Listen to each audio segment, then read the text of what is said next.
இப்படிப்பட்ட ஒரு நாள் இருப்பது உங்களுக்கு தெரியுமா? இன்றைய கேலண்டரில் கர்ப்போட்ட நிவர்த்தி என்று போட்டிருப்பதன் அர்த்தம், கர்ப்போட்ட நிவர்த்தி என்பது தமிழர்கள் அடுத்த வருட மழைக்கணிப்பு முறை. அதாவது கரு ஓட்டம் என்பதே கர்ப்ப ஓட்டம் என்று மாறி பின்னர் கர்ப்போட்டம் என்றாகி இன்று கேலண்டர்களில் கெர்ப்போட்டம் என்று குறிப்பிடப்படுகிறது. நம்முடைய தமிழகத்தில் சூரியனின் சுழற்சியை மையமாக வைத்து சூரிய வழி மாதங்கள் பின்பற்றப்படுகிறது.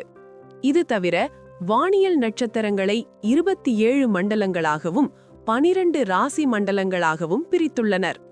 அந்த வகையில் தனுர் மாதம் எனப்படும் மார்கழியில் சூரியன் தனுர் ராசி மண்டலத்தை கடக்கும்போது பூராட நட்சத்திரத்தை கடக்க 14 நாட்களை எடுத்துக்கொள்கிறது. இந்நாட்களில் லேசான தூறல், மெல்லிய சாரல் போன்ற மழை இருந்தால் மேகம் சரியாக கருக்கட்டியிருக்கிறது என்று பொருள்.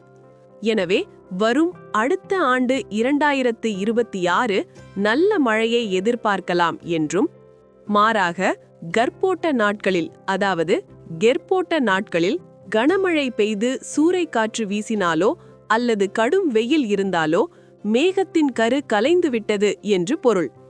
எனவே மார்கழியில் கனமழை பெய்தால் அடுத்த ஆண்டு 2026 பருவமழை பொய்க்கும் என அர்த்தம். இன்னும் பல பக்தி கதைகள், தெய்வீக தகவல்கள் மற்றும் புனித நாள்களின் விளக்கங்களை தெரிந்து கொள்ள ஸ்டோரி டிவி தமிழ் சேனலை இப்போதே சப்ஸ்கிரைப் செய்து கொள்ளுங்கள்.